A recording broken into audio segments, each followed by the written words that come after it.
Hey guys, we're stacking pennies. Too tough to tame edition. Brad Keselowski breaks a 110 race winless streak. What a race it was between the 45, the 17, the 54. A lot of stuff to break down today. And our P16 run. We had a nice solid fairway day that we needed to have to get our 7-car back on track. So let's talk about it right here on Stacking Pennies.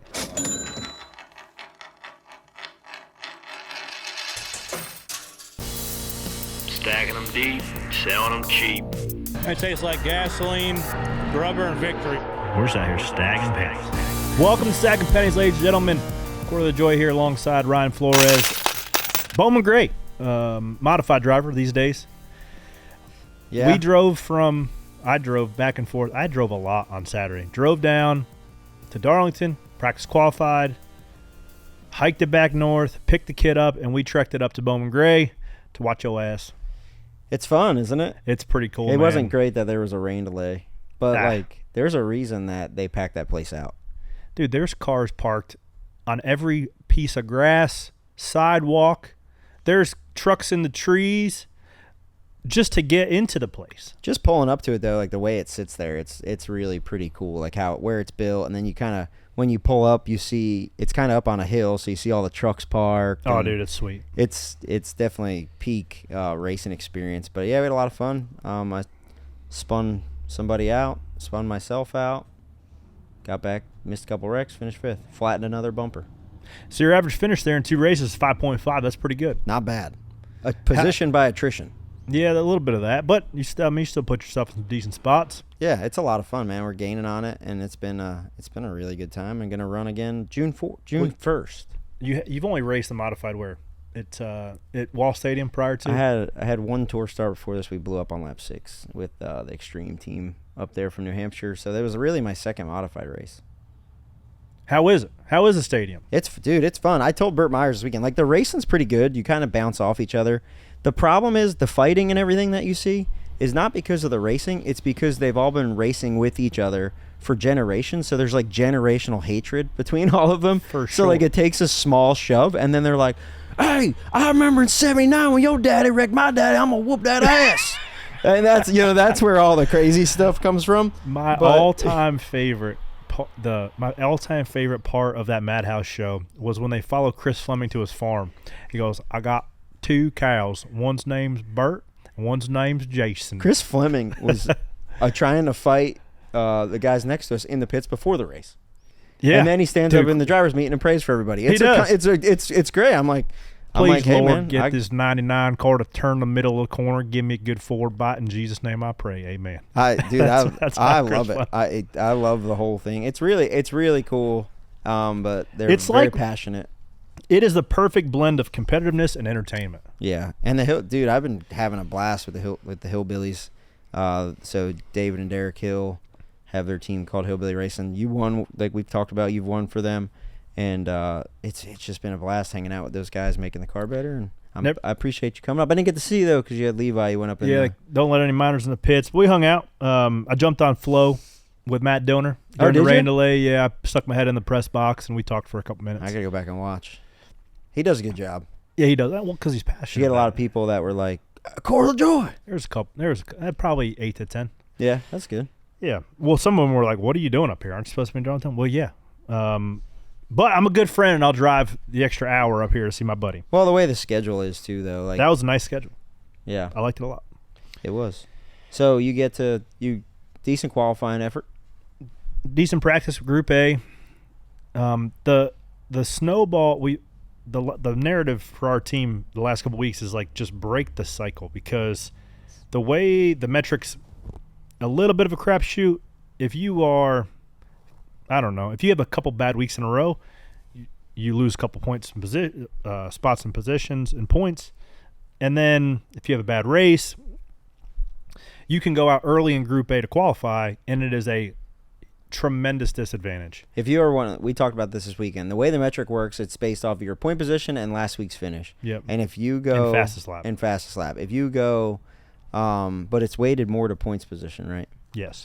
If you go it's like out 50%. one of the first, you said if you're one of the first 8 cars in Group A qualifying, you are screwed because the track is rubbered up from Group A and Group B practice. So, and then when you go out to qualify, you're taking rubber off the track. Yep. And one groove racetracks like Darlington. A rubbered up racetrack is slower than a green racetrack. 3 to 4 tenths at Darlington. So you guys are essentially prepping the track for everybody else. Yeah. You're cleaning the track off for everybody else, so it kills your lap. So even if you're better, say, and that's kind of luck of the draw, right? Because if you're going to be bad, you want to be one of the first cars in Group B. Yeah. Right? So if you end up being in Group A, you just have a bad draw. You're behind all the cars that you're better than in Group B, just inevitably based off of when you go out. So it just sets you behind. So we were 8th in Group A practice, which ultimately the top 14 or 15 guys in Group A green track, like we were just talking about, lays a heater of a lap down. So you look good, set the PR lap in practice. Oh, man, we're 8th. Realistically, we're probably 15th to 17th on average. Still thought we were pretty good. Go qualify 24th, which based off all the statistics we kind of broke down, if we're going to go out this early, we're going to probably be between 28th and 30th. So the first one of the day, decent qualifying effort, decent qualifying spot, because the leader gets to about 22nd, 24th, the first run if it goes green. And that's like the benchmark of what you want to be above to be on a lead lap, to start your day, reset your day stage 2, and just keep it moving. We were able to do that. Car fired off pretty good. I think we drove the 20th, 21st, and just chipped away. Ran the fence in 3 and 4. Car drove pretty decent. Hard to pass, moving around, slipping, sliding around. Before, I'll say this thought. I don't get many thoughts of, normally after a race I'm just trying to decompress a little bit, normally pissed off because the day didn't go how I want to, but the day went generally how we all had hoped. And it's also a little bit of a shot in the arm to our team, down a couple weeks, not finishing how we want to for the last 6-8 weeks. It's like, okay, we are back to somewhat our normal where we should be. Top 20 in the mix on the lead lap is where we expect to be. And I was driving back, just a lot of windshield time, driving back and forth to Darlington. It's the perfect amount of time to reflect a little bit and to think to yourself, okay, why are we doing it? Where are we at? And there was this feeling driving back from Darlington after 400 miles of just the intense focus Darlington takes to make lap time and not hit the wall and stay locked in under green flag conditions, all that stuff. It's like this, weekends at Darlington is the stuff you're going to miss. Yeah. When you're watching other people do it, because it is the hardest thing you'll ever, it's the hardest thing I'm ever going to do. I go back on what I said last week where I said Darlington once a year. It makes it feel special just for the Southern 500. It felt special this time too. Why is that? It's just packed. Everybody's excited to be there. There's even on Mother's Day too. They beat the odds and had people come out. Well, and there's been talk of NASCAR getting rid of the throwback weekend because it's ran its course. It might have ran its course on paint schemes, but it's the stuff you don't see, right? They just announced having the alumni there. They just announced an alumni group too. Yep. But yeah, there's so many people there, like Leonard Wood, Ray Everhand. I mean, you name it. Terry Labonte. It opens up a realm for those guys that Terry come Labonte, in. They had the matching fire suits, and Terry rode in the intro truck with Kyle before driver intros. He's behind the stage and said, hey Terry, good to see you, man. Just end of stage 2, if it gets a little warm, make sure you got your helmet in Hans. If you could jump in mine and take it for a lap. He goes, I don't know, man. These things are pretty quick. I'd let Texas Terry jump in my hot rod for sure. Oh, dude. Yeah, that was like we said, the greatest maybe throwback that's ever been done. Kellogg's cornflakes. I was happy that they announced Terry with him in driver intros. So I caught that. Just getting prepared, and I looked at the stage and I saw them come out together, and then William Byron came out next. I'm like, I wonder if Jeff Gordon will be with them, but he wasn't, because Jeff Gordon's still kind of in the sport. But I think that's cool that they brought out, I think it'd be cool that they bring out the guys that you throw back to. But I've heard Ricky Rudd say that before, and I've heard a lot of old school guys. Even this past week I went, and there's a thing coming out where I talked to Mike Trower, who is one of the original Rainbow Warriors, who's won 5 championships, and he was like, yeah, I just can't really get passes. I'd love to go. They don't have anybody to get in contact with. So, and that's something that you even sparked that conversation a couple of years ago with NASCAR, hey, just get why is Bobby Allison go to the credential truck, right? Yep. And that it is a sport where you're here today and gone tomorrow. And Ricky Rudd said, like, when I come back to the garage, nobody knows me. Wow. And when you're a competitor and you live in that garage and you're, fighting for your life every week, and then it's done, it's got to be hard to go back. So to open that up and make everybody feel welcome, I think that is the paint schemes are one thing, but it goes way deeper than that. So I think it's something we should keep going. For sure. It's always cool to see those guys at the racetrack. And it takes a certain person that's done it, whether to jump over the wall in front of cars that are going 50 miles an hour, or to dance with the lady in black and run an inch off the fence for 400 miles. Yeah, to media members, to everybody. Yeah. There's a lot of people that it takes to put on these races. So to see them back. But back to your day. I was paying attention to you running well, especially after we wrecked. But I did not know you had a pit road woe. When did this take part? We have a video of it here. We got to like 17th, 18th. Two lane. My guys have always been pretty aggressive on pit road. Stop, right, back up quick.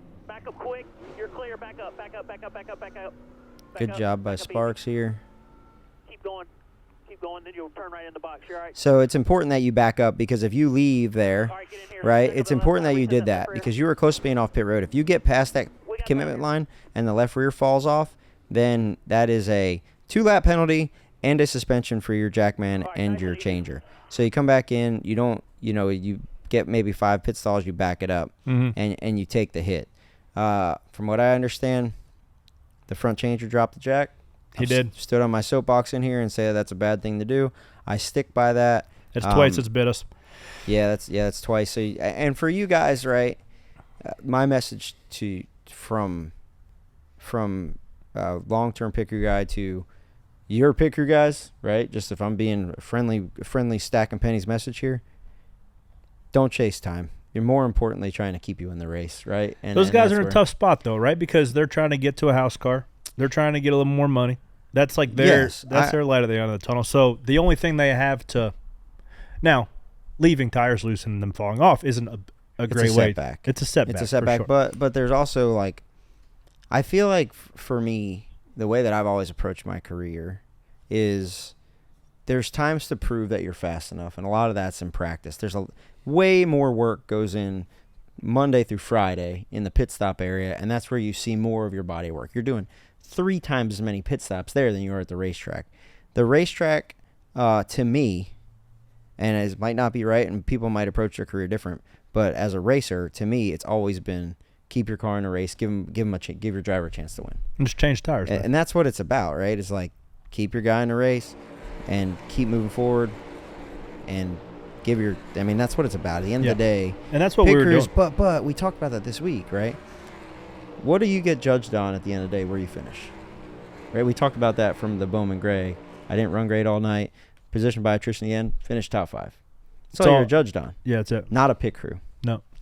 A pit crew is like, it'd be like if you run 5th, but then someone comes back and say, well, on lap 315, you were 0.3 off the pace. What happened? Right? Yeah. That's how a pit crew is broken down every week. Like, yeah, we did good, but on stop 4, you cocked your right front pole, and you got to work on that this week. It's like, okay. So, it's a tough spot. But one thing you can't control is not the front changer not dropping the jack. So, I guess we'll probably talk about that this week. I don't know. But 2 is 2 times too many. I know those guys are trying to get after it. But in the grand scheme of things, we kind of rebounded to about that. I think we came in 17th, left last car in the lead lap, and we just kept fighting and clawing, and we had a decent car. Kept it out of the fence all day. So that was nice. Maybe a little bit of decal scrape racing at the very end.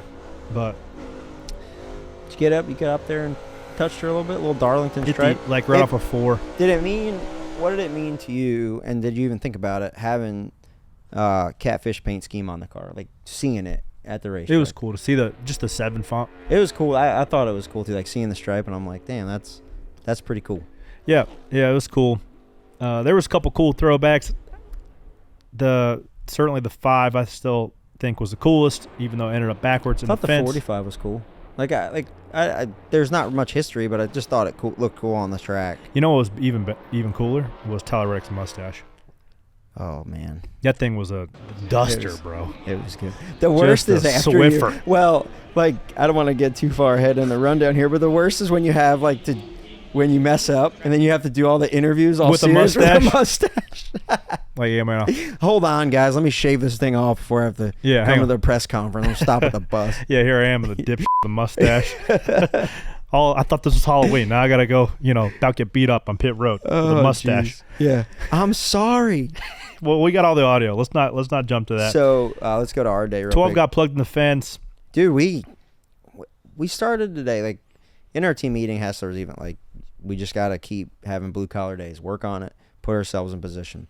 And that's what we did. Hassler, great strategy call to start the race. He runs long, splits the stage in half. So we mowed some guys down. We started 18th. We didn't really we made a little bit of ground, but we ran to lap 45, split the stage in half, and that propelled us into the top 10. We ended the stage 8th. So we got stage points. Come in, gain 2, go out 6th. Gets by, got 5th. Come in at the end of the stage, gain another one.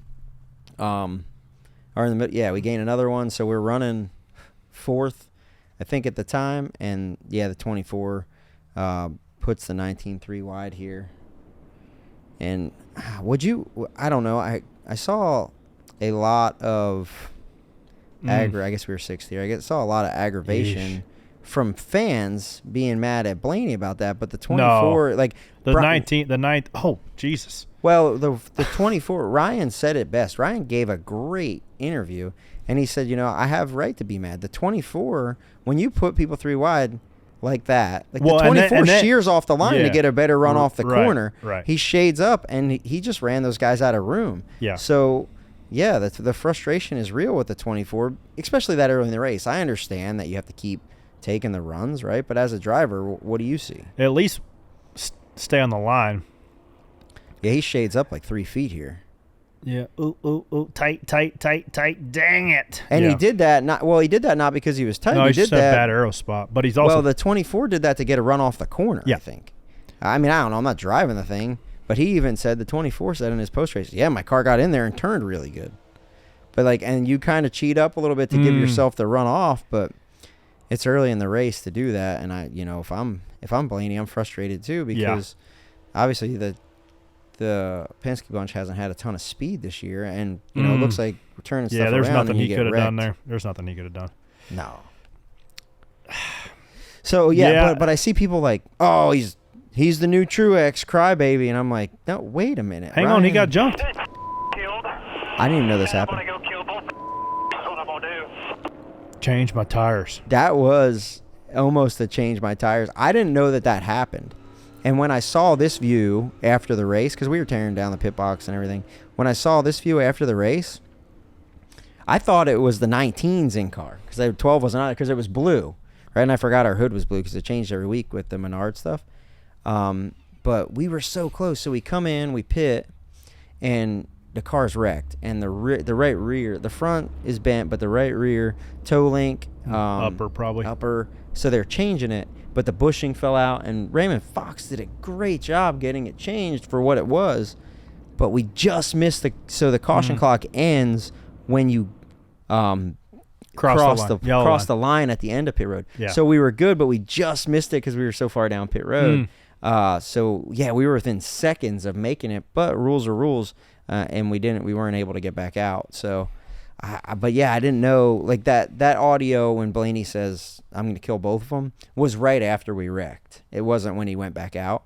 That was warranted frustration from our bunch for sure. Depending on which truck you're standing on, there's every car has 3 pedals, right? Any one of them, probably except for the 12. The 19 and the 24 could have not crashed. The 19 just got put in a bad spot. He got put in a bad spot. At the end of the day, you live to fight another day if you breeze it there, but it's easy for me to sit here on Monday and talk about it. It's just that's really just the way racing is anymore. You have to take the holes, you put guys in bad spots, and put yourself in an advantageous position and make somebody else lift. Yeah, but if you 24 is wreck going somebody, you gotta also be ready to see what the ramifications are. Yeah, dude, if he would have went out there and smashed into him, that would have been crazy. But as I think Ryan's done a really good job being a champion of the sport and being an advocate, and that's that'd be a bad look. He's got more class than that. So, or if you're going to do it, just wipe his left front tire right off. I mean, if you're going to do it, do it. Hey man, I mean, I don't know. I'm happy he didn't. I know, right? because then NASCAR's everybody didn't. It would have been like good for clicks, but Ryan's better than that. Yeah, and I'm happy he didn't. Look, at the end of the day, Ryan could go around the track backwards running somebody. He's my guy. I'm on his side. But looking at it objectively, I think the 24 could have left a little bit more room. Some more issues. The 5 car has issues late in the race. What happened here? Got her keyed up. I don't know if you guys can hear me, but I'm going to have to unplug my radio. This is legitimately my worst nightmare. Hearing Cliff on replay. Like you wake up and you're tied to your bed and all you hear is Cliff. Now we've entered our new segment where we make fun of Cliff Daniels. Seems to be a weekly thing here. Presented by but it keeps happening. Cliff Bits. But they go back. So I don't know how that happens with the radio. Kyle said, I am so tired of hearing this. I'm about to just back this thing right in the face. Yep. This is right before he wrecks? Oh, yeah. I'd much rather wreck than listen to that the rest of the race. I've had it. I can't stand it anymore. Push the clutch in, Kyle. It's over. All right, I'm wrecking. I'm done. I'm tired of it. I'm going to Indy. I'm sick of this shit. Oh, but yeah, it looked like he cut down the left rear. There was, dude, shout out to, I don't know if it was NASCAR or who, but there was a sick picture of him, like, when he was wrecking in the, like, backwards against the fence. But I was bummed to not see that. Let's see the replay. Left rear's down right here. Oh. Yeah. So I was happy it hit the left rear bumper first because that left front. That'd have been a big wreck. That's a big wreck. We didn't see any left rear failures this week, which was a little bit confusing. I think it's an under green. He had an issue before this with a toe link where he had to pit. So they had some stuff going on. I don't know if maybe when he had the issue, I don't know. Big move by the Ford to miss that wreck, come back, recover for a top 5. Good run. Shout out to Josh Berry. Oh yeah. Let's see the 4 car here. And he's committed. Oh, man. I'm through it, Harry. That was close. Yeah. How hard is it to turn, like when you commit to the top there, to turn back down the hill? Damn near impossible. Really? Yeah, damn near impossible because you're all the way into the half mark of 3 and 4. You're in a 4-tire slide, essentially. You're just neutral wheel, slide, and you get to kind of Darlington side and you start tipping in some gas. But we saw the 71 spin out by himself. We saw the 42 spin out by themselves. He spun out right in front of me. And you're just, even though everybody's making laps and it looks maybe from the outside that everybody's just kind of putting around, you are in there on the verge of spinning out every corner, every lap. And that's what makes Darlington freaking awesome. You're just constantly fighting for some left rear grip. You're constantly fighting for a little bit of right front turn, and you're moving around every single corner to find where is a little bit less rubbered up to find. If you can get a little bit closer to the wall, it's just freaking. We were in pit stall 30, so we were down there on the exit of 4 and watching everybody off the corner, like whoa, every lap. It's like there and Dover, like the 2 places to sit. If you're a fan and you go sitting off of 4 and watching everybody hold on to the race cars, that gives you a whole new perspective of just what you guys have to do there. It's really the sketchiest parts are when I know there's a lot of people that watch my in-car camera all day. Shout out to those guys that ride along for 400 miles with me every Sunday. The sketchiest part is if you slip a tire through 2 on the patch because you have so much grip and you don't anticipate it. Priest had a freaking big moment right in front of me because you are sliding around all the way through and then you get to the patch and you just hammer down because it's got what feels like double the amount of grip. But if you get there a little bit loose and the thing will tank slap on you like flop flop. And then you run out of room real quick. Yeah. Too, right? Yeah, we saw the 8 got in a bad arrow spot, hit the fence up in the marbles. Then he just kept hitting the fence, it looked like, because we were paying attention to him because he was pitted behind us to see if we had to come around him or not. And Trevor's like, A-car got the fence. A-car got the fence again. A-car's in the fence again. It's like, dang it. Over it. Yeah. It can make the old lady in black, buddy. She'll take your lunch money. Damn right. She will take your lunch money and give you a swirly if you let her. It was an epic battle between the 45 and the 6 all day. Those two were definitely the freaking speed out of that RFK camp. Even the speed trickled down to Rick Ware. Yeah. Man, the 51 was hauling He run ass. 8. He run 8. 9th, I think. Or inside the top 10 on merit. For But sure. these guys Literally drove there. they battled on pit road. They battled on the track. It was just like a heavyweight Dude, battle all that right day. We're like, there who's is gonna full commit, bro? Side by side through turn 2 in the fuel, dragging down into 3. The 6 was trying to slide him here, and the 45 just kept it on his right rear. They raced side by side like this for the lead for what, 3 or 4 laps? Wow, that's great. This is the stuff that this car provides great racing in this style of side by side action. With the old car, you could not do this. You would bust your ass underneath somebody. Right there, when the 45's hanging on the right rear corner of the 6, I was surprised he was able to maintain that because that's a very, very tight aero position to put yourself in. For the 45? Yeah. Obviously, that thing had enough grip. Your front to rear downforce balance is important there with how it handles traffic, but the fact that 45 was able to make it stick on the right rear quarter was pretty impressive. And then the 17 comes up here when they're battling and drives by both of them, it seems. I didn't see how the 17 got the lead. Well, the 17 gave the 6 a shot in the front stretch, maybe that lap before that, about 8 miles an hour faster than they were running. It actually might be right here. No, the 17 goes all the way to the pit wall. Wow. Holy cow, where are you going? Dude, it's got to be dirty down there, right? Like, oh, the only thing was dirty was that move for the lead. Oh, Talk I to me, love it. Christopher. Damn, Chokes the air off Chris Buescher. there. What's there, 2 to go right here maybe? Off of 2. in the stage? No, in the race. There was 2 to go in the race there? No. No? No, because they wrecked with like Oh. 8 to go in the race. Oh, okay. So they run into each other there. They're rough. I mean, that roughing each other up. But not really. You just run out of room, right? Yeah. 40. Well, dude. all that transpired right there is racing. So the 17's trying to get a little sniff, peeking in between these guys. Oh, the Little 45 turn down catches the hill. the fence a little bit. He just throttles up. Whoa. Yeesh. Dude, that is freaking awesome. 2 weeks in a row, some killer moves by Chris Buescher. Remember he split the middle last week at Kansas? Yeah. How many times have we seen this car, though, where the 2 leaders are racing each other, and they're like so focused on each other? I remember guy this from last year at Kansas with the 45. Yeah. It was like maybe the 43 and the 22 were just side drafting each other, and 45 just come 3 wide and drove by both of them. RFK, man, these guys are strong. They've missed it for, I don't know, months on end, but they have seemed to figure it out. A lot of similarities between Kansas and Darlington, though, with your geometry and Grip, overall levels, yeah. setup philosophy. So it's not surprising that they had a really good car at Kansas that transitioned to Darlington. I'm sure Brad Keselowski and the RFK bunch is feeling pretty good today. So Chris Buescher in the news all week long, closest finish in NASCAR history. He thinks they win, then they just lose out on it. So he was gracious with his time, right? Salt of the earth person. He's like the old school NASCAR driver. Race on Sunday, farm on Monday. That's what he's doing. He's out here feeding his chicken. So he looks like he's going to win here late in the race. 45 car with a big Hail Mary bomb in the 3. and plugs them. So is this a product? Obviously, Tyler's wrong here. They come down the front stretch. 45 gets a flat first. He's waving out the window. What are you doing? 17's waving out the window. They both get flat tires. 6 car drives by. Hey, nugget here.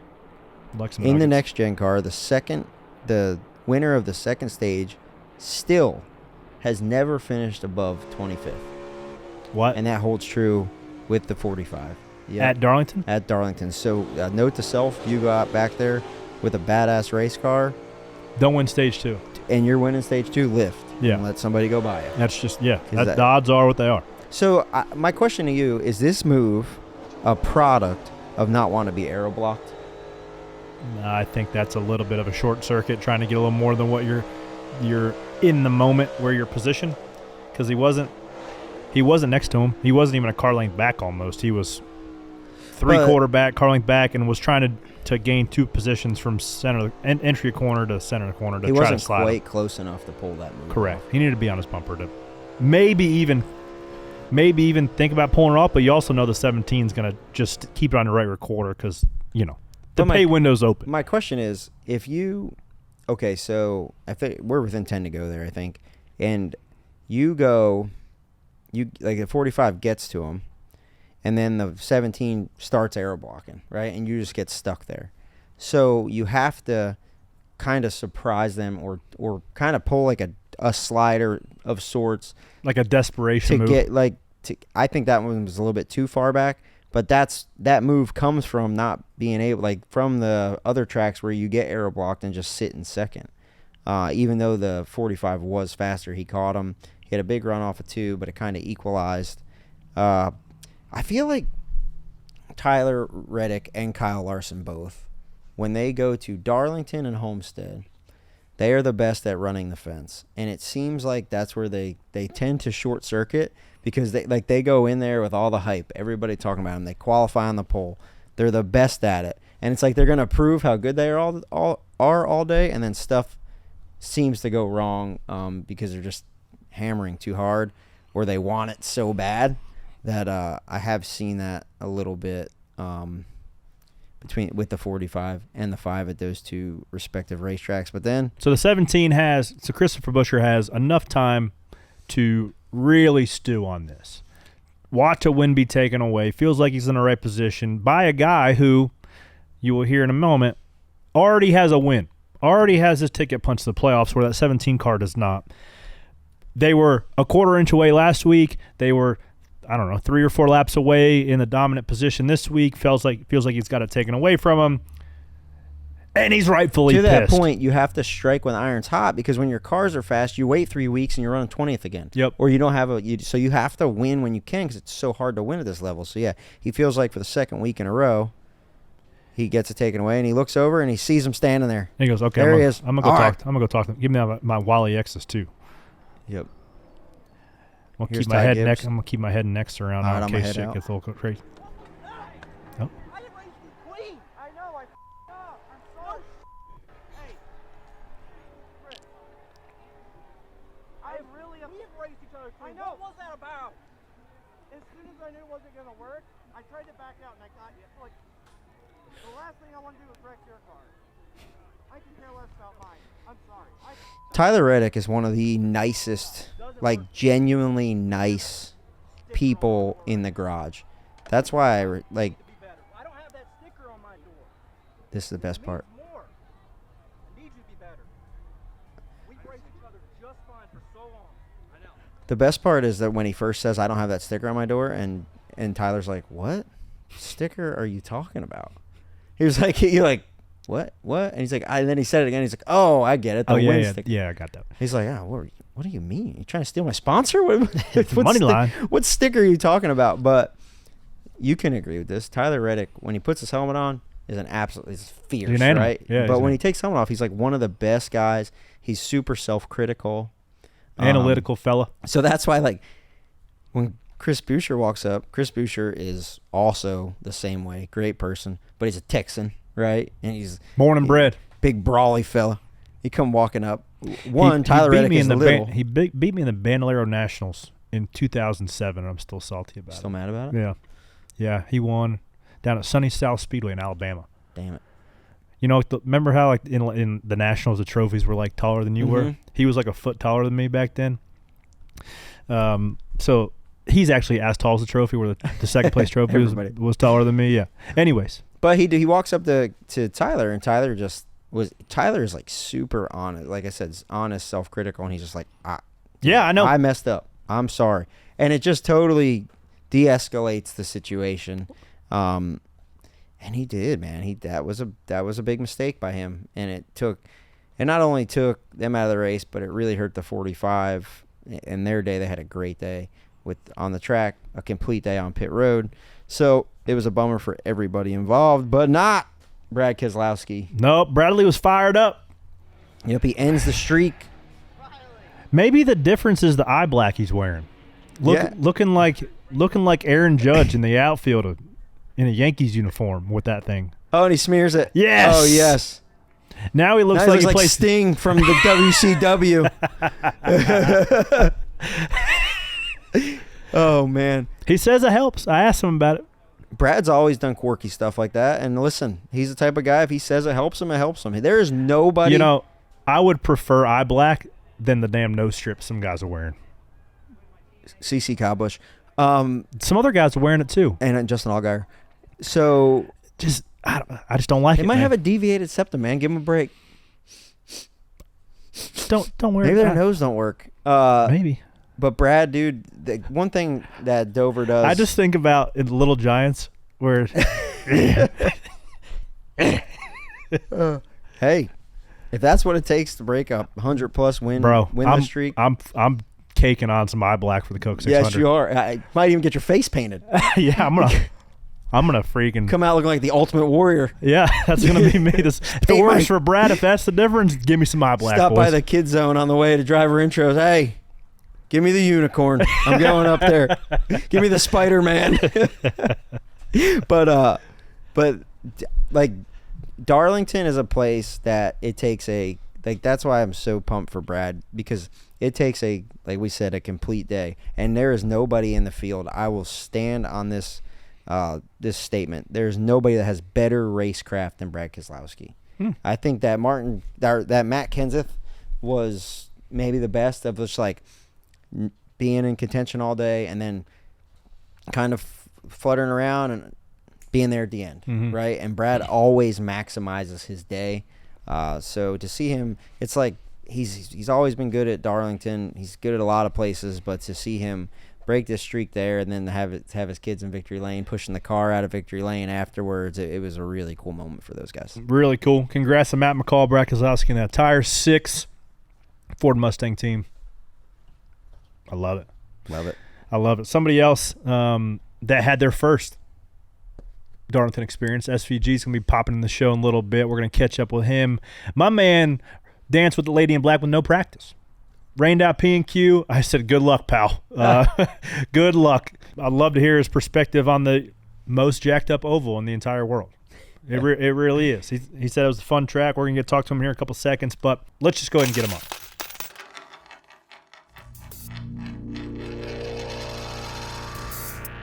Join Todd Goyne and myself each week for NASCAR Inside the Race. We'll break down exactly how the race was won. Plus, we'll dive into the data and go in depth on race strategies, penalties, and rule changes. Catch NASCAR Inside the Race presented by Consumer Cellular each Tuesday on NASCAR's YouTube channel.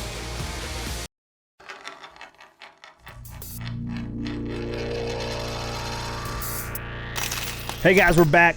Joined in studio right here, our good buddy SVG, joined Stacking Pennies again. Had to get him on. It's been a couple weeks. You've had a taste of some full-on North American ovals. You've been to Darlington, or you went to Dover. Yep. I wanted to touch base with you. Talladega. And Texas, yeah. And Darlington. Texas, Kansas was in the mix as well, but particularly Dover and Darlington were probably two of the most gnarly ovals that we have to offer in the States. One of which, Darlington this past week, you did top 15 finish. Round of applause. With absolutely not a lap before the race. Yeah. So let's just talk about this weekend. The Lady in Black. I'm sure you had some sim time. I'm sure you watched all the film you could possibly do, but nothing gets you ready for Darlington until you see it. Yeah. And your first lap was at speed. Yeah, Were you like, what the hell am I son? All the stuff you just said, like it's been a really tough 5 or 6 weeks. It's all the tough tracks. The Dovers, Texas I found really difficult, and then Darlington as well. But yeah, on the weekend I was pretty gutted when it rained out on Saturday. I went down, did the track walk, and I'm like, this place is pretty narrow. Yeah. You don't really sort of get that on TV. And then when you're out there and you're too wide, 3 wide we were once, it's In 3 and 4, somebody all the way in the bottom. yeah, it's a narrow, scary place. So. Have you ever slid around a car as much as you do at Darlington? Yes and no. Like the track, we got a track in Australia called Perth that was like that. Used to be before it got resealed, and yeah, the tire dig. But for only 2 corners to drop 3 seconds a lap, like it's ridiculous. Yeah, how much the tires dropped off. What's the comfort level of like running that close to the fence? Because you guys don't have to do that in the corner. No, so I preferred the inside of the track. But yeah, getting up on the wall at 3 and 4. Well, you're also used to right-hand drive. Yeah, driving on the Yeah, different that side too. of the car. I don't have the best depth perception yet of the right side.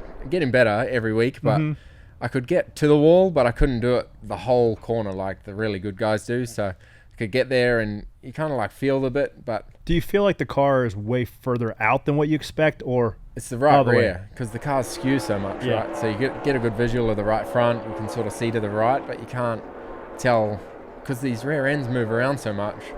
The rear is kind of variable. It's Yeah. In an Xfinity car, especially. yeah. for- And then for when that you touch tough the arms. wall, it swings the front end. It's, Yeah. How many stripes did you get? I got two. One decent one. I mean, that's not bad. Or I wasn't trying hard enough, maybe. But No. I felt bad because I scratched it and I left the track. Every single car was wrecked, pretty Oh, much. for sure. Everybody says, like, good job on the top 15, but I wonder if you're frustrated with the top 15 or not. I was a little bit, yeah, because I felt like our car was good enough to be 8th to 10th, but I Yeah. struggled on restarts. It was like super tight. And I struggled, especially at 1 and 2, when I started on the inside and someone was on my outside. So the car would be tight and then someone would get there Way loose. and it just start getting free on me. Like still trying to understand the way the air works. And then when you're on the outside, it kind of sucks you around and helps, but doesn't make you loose. It's bizarre how the air works at these Trial speeds. by fire here. Yeah, for with, sure. with no practice too of all. I mean, That that's too, Yeah. yeah. So I felt like Ricky Bobby, you know, when you come back from the crash and everyone's going, what are those other things?" cars? Yeah, everyone at the start was just flying. Just give me some time here. yeah, Jesus. Yeah. Took me a bit to get comfortable and then, So take me back to Dover, your first laps around there. You said that place was interesting too. yeah, even walking, like just the banking. And then, but you'd sort of drive into the corner and there's no grip because as it falls into the corner and the car comes light, which scares you, and then the way it loads in. So I'm still not fully comfortable with, like, because the car skews on landing, so you get that feeling of, The big heave. yeah, so I'm facing the infield thinking I'm spinning, so I'm correcting that, but it's just the car skewing, so I'm correcting air basically and heading to the fence. Was So there it's- any of them that you went to that you were intimidated by when you first saw them? What's that? Like when you saw the track that you were like, when you first got there, like Dover, were you like, Yeah. oh, Oh yeah, like pretty much everywhere I go, like the sim doesn't, on TV, it doesn't show you the banking. Like Dover, it doesn't show you how much it drops down before it goes back up. So You if you're also, on, the simulator also doesn't Yeah. replicate the pucker factor. yeah, either. yeah, and The pucker factor's real. yeah, and the negative G, like how much you sink into the seat. Like it's all these feelings you're never really used to. You only feel like the side, and you know, I've said it a few times. That's no wonder everyone has bad backs here. The load into the seat Yeah. is real. Yeah. Especially at Talladega, and you drove the cup car there, Yeah. and the ride is like you're driving a brick. Qualifying, yeah. I didn't know what was happening. Like they run the thing basically on bump stops, and Yeah. every little bump. Like the first time I ever drove the car was qualifying, and it's like a go kart. Yeah. 300 k's an hour, 200 miles. Yeah, it's wild. that was a viral moment when they were telling you in feet how far people were Yeah. off you, and you're like, you gotta keep giving me car lengths. I don't Yeah, know what a foot what's is. yeah. I know what it is, but like can't convert it while I'm driving. No. But No, then the it's worst not- thing was once I said that. 2.1. Well, Yeah. I don't even know what the equation Once is. I said that, he goes, "Okay, now we're 2 car lengths, 1 car length. Now it's a meter. Now it's a foot." it's even more confusing. Yeah. Jesus, man, yeah. pick one unit. Whereas a normal spotter, Frankie, he's pretty good at just car lengths now. It's good. Yeah. Who have you found yourself going to that you can take advice from and apply it? Probably my main guys are Kevin Harvick and Marcus. Marcus is good for keeping things simple. Like he knows, you know, going to Darlington what I'm going to feel. Whereas Kevin's like, yeah, you got to run low and then you got to run up by the fence. Like makes it sound so simple. Whereas it's all Yeah. those little nuances of the car, how it's going to pull you on the brakes, how it's going to skew out. You know, Marcus knows I've never felt that stuff before, or how you use the line or the transitions to move. So Marcus is good for the basic stuff. Kevin's good for the advanced stuff, and I kind of put the two together. But Yeah. everyone here is really good for advice. You just got to pick and choose the little bits. When's the next cup race you're doing? Coke 600. So if Oh, next week. Yeah, if this week off, then Sick, dude. Pretty How many big week. kilometers is that? Like 2,000? yeah, that'll be 1,700 over the weekend. Yeah. Okay. Are you bummed to not be in the All-Star race this week? I know that there Yeah. was some talk of I don't know. I knew I was never doing it this year, but then I heard the hype around it and the, you know, that track and what the track means to everyone here. Why It's, couldn't they make it happen? Well, I think AJ's in the 16. He won a race last year. Oh, Oh yeah. Okay. Yeah. I see. That makes sense. Are you gonna go? No, I'm at Oh, you're in Red Jersey. Bull Scramble race on the beach in New Jersey, so it'd be cool to go watch that. Yeah, well, Yeah. how's the overall off the racetrack? You were about a third of the way through the season, give or take. Yep. If you had to give yourself a rank, like a report card. Well, results wise, probably a B. Like it's been Okay. been just average. I think nothing special, nothing. I would disagree with that. I think you're doing f***ing good, man. Thanks. But off track, it's A plus. Like I'm having a ball every week, something different, new challenge. People are awesome, racing's awesome, fans, everything's it's really cool. Like I'm having a ball, and I'm a third of the way through the season. I've done a whole year's racing that I would have done back home. So Really? it's pretty cool. Yeah. And more sim time, right? You don't even have a simulator back home, right? No, not not like to not this like one. the tech sim. No, so yeah. You wear that thing out? Yeah, so this morning I was in it doing like the wheel force testing. We went and tested at Sonoma, and yeah, that's some of the craziest technology that I've never heard of before. When they put the wheels that measure how much grip, and it's So yeah, you drove amazing. the Chevy Wheel Force car on the newly repaved Sonoma. Yeah, just to learn. A little bit of chatter about the asphalt there. Yep. So What were your everyone's observations? well, just the tech. Like the track was cool, but like how much they told me how much it was worth. It's like $250,000 per wheel, right? per wheel. And my second run, I went off, and I was Oh, just no! like, so Where'd you go off at? at turn one, so I hit a bump. There was no excuse. I run out of talent, but hit a bump and it bottomed, and it just sent me straight up the hill. To the right? To the right, yeah. And I was just like, Oh, you're hauling ass right I there, was too. scared. But it's crazy. And then, seeing what they do with that tech, how they put it in the sim and then make it feel like the real car. And it's amazing. And it's all hidden from the public. Yeah. It's a bit disappointing. It's all this cool stuff you never see. Yeah. What do you think about the racetrack?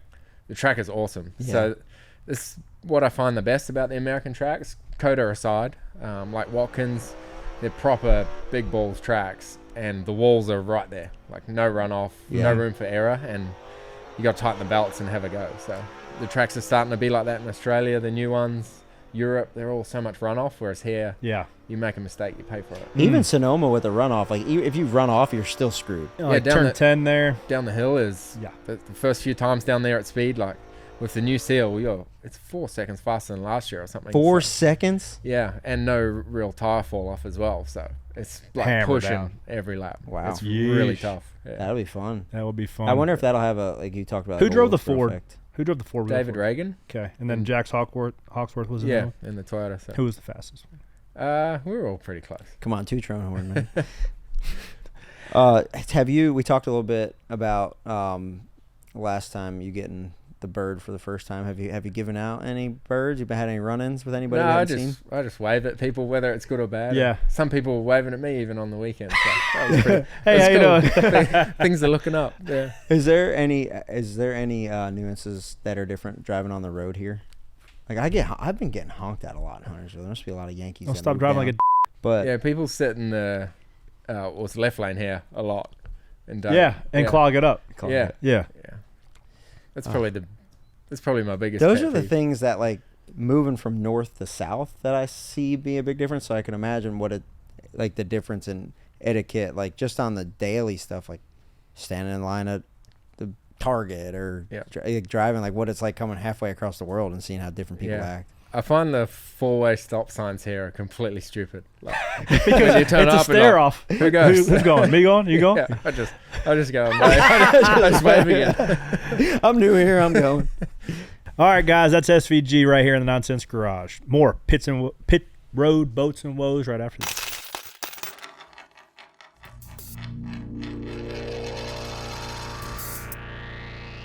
I'm Ryan Flores. Join Kim Kuhn and myself each and every week at Around the Track.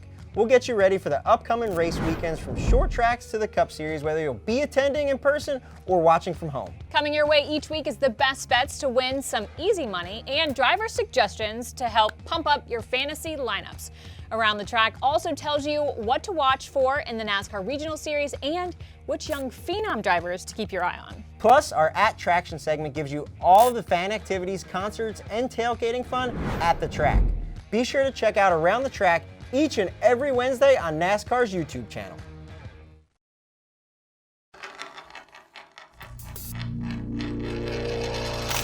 It's time for pit road boats and woes. Couple woes this week. First off, the 12th. I don't know what happened here. Let's take a look at it. It's not really a woe. He just when he got in the box, it was green flag stop. Tires were hot. And First green flag stop of the day. Yep. So Prone then to when he slide. got to the box and he hit the spray on the box, it kind of just slid. Now, do you just give it a peek like, okay, we're not in the line? The pit boxes are really big at Darlington, so I did call good when he slid like that, but it did slow us down about a second. So that was our slowest stop of the day at a 10-2, and then we did 2 more stops that were 9-2. So yeah, stopping in the pit box is worth a lot of time. The next 2 he stopped. He said, "All right, I know what to do to adjust," and he absolutely crushed it. So good adjustment on him, but it's so tough, man. Pit road is so tight right now. Well, it's a complete guess too. You don't get a hot pit road entry until you have to do it under green. Yeah. So you are anticipating a certain amount of grip, and then when you don't have it, you're like, okay, I got to back it up a little bit. Or you go under what you think, and then you have to continue to creep up to it. So yeah. He went all along, adjusted it, not too much of a woe. Let's move on to the 45. 45 has a great day. They're P2 on the day on average, the second fastest stop of the day, but veteran tire changer Houston Stanford here. We're going to see what happens.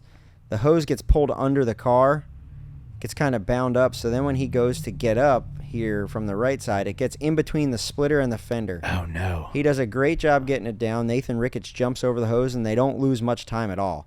The good thing for them is like that right there. If it costs you 3/10, it's about 3/10 as a position on pit road, but they're in the first pit stall, so you're going to see them go on, drop the jack, and they're still going to win the race off pit road, which is a huge deal. That's a veteran move by one of my best tire changer buddies, Houston Stanford, and a jackman that we had over at Penske, Nathan Ricketts, just to jump over that and not lose much time. So kudos to It's those a dog guys. move.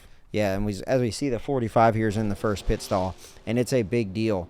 That white line is what we're judged off of, not the yellow line. So Still it's the don't first get white that. line. So don't get it. I don't get it either, but it's hey, rules are rules. Yep. And in places like Darlington and Kansas, that is where you see Wade with the big celebration there, because he knows what line they're racing to. That all goes to qualifying. Yep. If you don't like the rules, just qualify better, right? That's it. Like that's Earn it. Earn that spot. So great job by those guys. I know they've kind of been a little bit drugged through the mud this year. I feel like they get drugged like the 12 team used to. Like they would say, "Oh, these guys, caught." Like I think a lot of the times when people talk about the 45, they say, "Well, the pit crew tends to have a lot of issues." Not this week, right? They have been putting the work in. They had a solid week. They kept them up front in contention to win that race all day long. Shout out to the 45, second on average, but P1 on average for the day and the fastest stop of the day.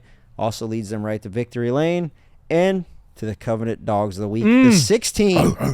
Hell of a day. These guys now, when Brad went over there, he recruited a hell of a team. It was a really big deal when he was able to take Dustin Linebeck and Johnny Roberts, the jackman and the front changer from Hendrick. They were longtime Hendrick guys. He went and got Steve Price, who was at Ganassi or Trackhouse at the time. He's the rear tire changer. Telvin McClurkin, and then Brad Robinson, 2 guys that have been in Roush for a while. They have been a great pit crew. They were super fast last year, won a couple Dogs of the Week last year. They've been fast this year. They're I'm the top happy. dogs. These guys are – everybody that's on this team has been used to winning, so they've been in a drought just like Brad has. So this might open up the floodgates for that team to go ahead and keep winning some more. So shout out to the 16, boys. Good job, Dogs of the Week, winners. It's always special to go to Victory Lane in Darlington. As a pit crew, you feel like you've accomplished quite a bit. So good for them. I can imagine. Congrats to the 16 Dogs of the Week. We got some penny for your thoughts questions. Got a couple good ones. What do we got? First one. Thoughts on Buescher and Reddick situation. Do you think there will be retaliation? So we just kind of covered that, but do you think there will be retaliation?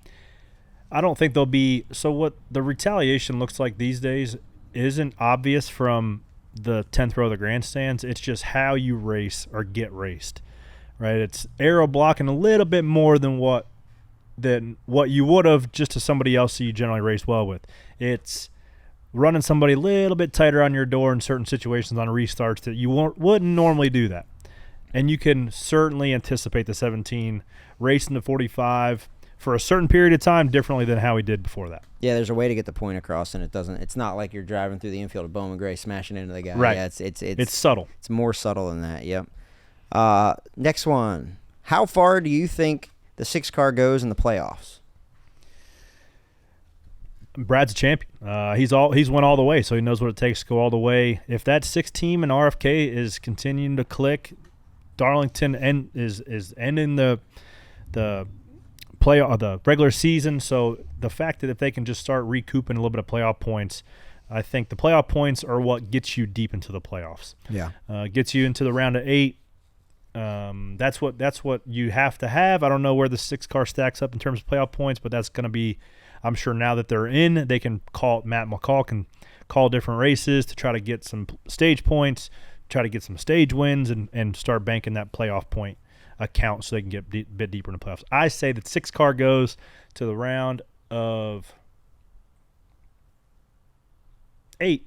Yeah. Once you get to the round of 8, it's just kind of it's a crapshoot if you make it around the 4. I've made it to the round of 4 with Brad Keselowski before, and what I could say, being on his team in 2020 when we went to Phoenix with a chance to win the championship, he knows exactly how many points he has to score per race, right? He's very smart. He's very calculated. He's, like we said, he's got a great pit crew, a great crew chief, a crafty driver. These guys, these guys there's no reason that if things go their way in the playoffs, they can't make it to the round of 4. So we'll see. And Talladega's always kind of the big outlier on there. He's great there. The one that I'm nervous for him about is the Roval. So we'll see. Next one. Should Reddick apologize for going for the win? Yeah, because he wrecked him. Yeah, damn near killed him. There's one thing going for the win, but you got to be in control of your car. It was a lot like the situation with him and Chase Briscoe at the dirt race. Forgot about that. Don't want to beat a dead horse, but he should have apologized. Yeah. Last one from Steve Mez. I would say he has a podcast called the Blaney Podcast, so I would say that this is pertaining to what happened with the 24, 19, and the 12. What is the etiquette of making a pass properly underneath someone? This guy has a Blaney podcast? It's called the Blaney Podcast. What do they talk about? I'll give you a guess. Ryan Blaney stuff? Ryan Blaney Is it kind of like the shoe show that they just talk about my stuff? Yes, it's much like that. Gotta love good race fans, man. Dedicated fans. Hey, I've been on the Blaney Podcast before. Here's the etiquette. There is no etiquette anymore. If there is an open piece of asphalt, then you take it, and then if you end up wrecking somebody else and it's not yours and yours is still straight, then you're like, okay, well, there's a spot. We've said that on here before, that the Mark Martin etiquette days are done. It's done. Just forget about what that etiquette used to be because it's not existent anymore. And when you have etiquette, you get used up. Yep. That's what it seems to be. So it's all, what's it that sketch says? Some people take, some people give. All I do is take. He said, I don't want to talk about he's not like Peter Pan. He takes from the poor and steals from the rich. All I do is take. From everybody. That's the Cup Series. It's a metaphor for the Cup Series. So yeah, there's no more give and take. It's just all take. Penny Stacker of the Week. I need to get you the picture because this guy went over and above. I saw a couple people sent me some pictures of this fella. He was in Tent City over there. When you come through the tunnel on the right, there's people sleeping in their trucks with the homemade freaking observation decks. Well, this guy, I'm in the driver intro truck with Austin Dillon. And I tell him, I'm like, man, some people have sent me a picture of this guy. He's wearing a homemade fireman's hat with a 7 on the front, cut off Stacking Penny shirt, jorts, the whole thing. The guy was absolutely Penny Stacker of the Week material. And we're coming across the apron, and there he was by himself, hammered drunk. Yes. Looking like he was about to put out a fire or start a fire, one of the two. Big old Maybe 7 both. on the front. Maybe start one, then put it out. Yeah, useful. I don't know the fellow's name, but you, sir, are definitely the Penny Stacker of the Week because he had some thought in his attire, and I'm sure that he was cheering his little ass off all day long. Please send us a picture of yourself so we can post it on the Stacking Pennies Instagram. Okay, post that.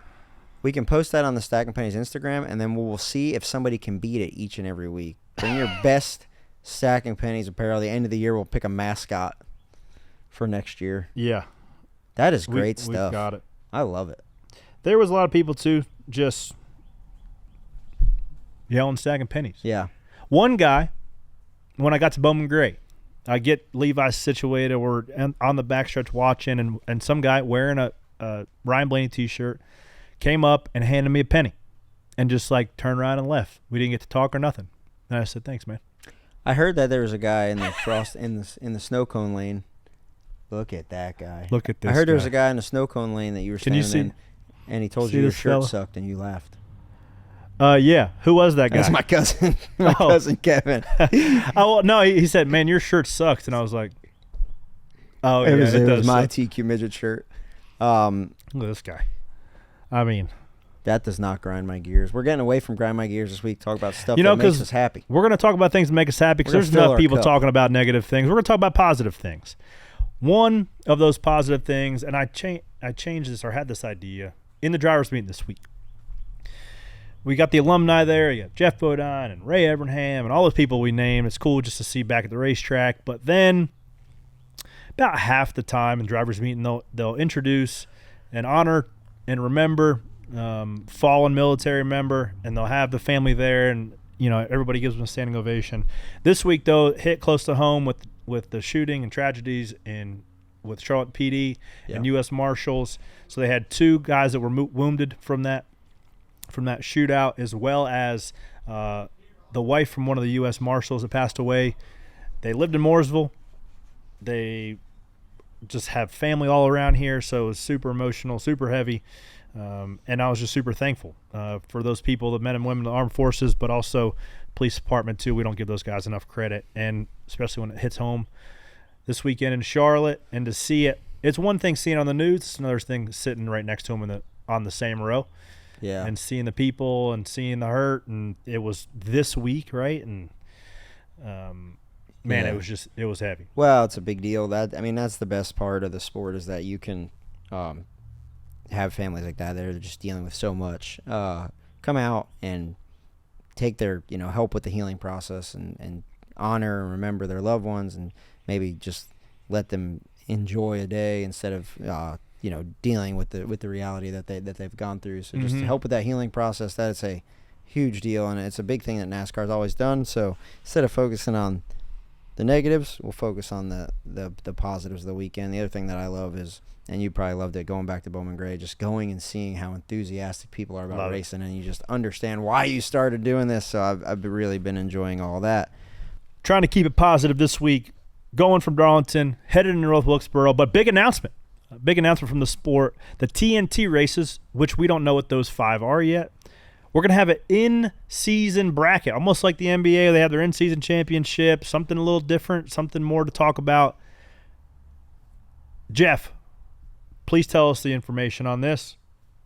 So there's 3 races to seed for the tournament. So where you finish in this, average finish, gives you a seed. Correct. Okay. And then 5 races in the TNT portion of the schedule next year is your bracket, and it's head-to-head. So you're going against one other guy. If you beat, Corey's against Stenhouse. Corey beats Stenhouse that week, he moves on in the bracket. Next. Oh, I love that, dude. Yeah. 5 races. Because depending on how much money it is, you might gotta go, boys. Just another, right when you think, right, that you can take a little bit of time off from the stressfulness of the middle of the season, they add that. And I love that, because sometimes, honestly, in the summer, sometimes it gets a little stale. 36 races, you're just like, okay, we're going to Pocono. That's all right. Mm-hmm. But to throw that right in there in the middle of the season, dude, that's going to be so much fun and so much to look forward to. It's going to be a race within a race. It's going to be awesome. Excited about that. Excited NASCAR is willing to just try different things, as we all know, whether it's schedule, whether it's in-season tournaments, or whatever it is.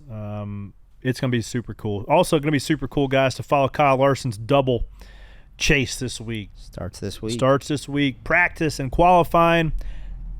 What about an early prediction for that fella? I think he wins. I think he runs top 5, and I would say if there's anybody that can go out there and win this thing, it's him. Right? He's got a good team behind him.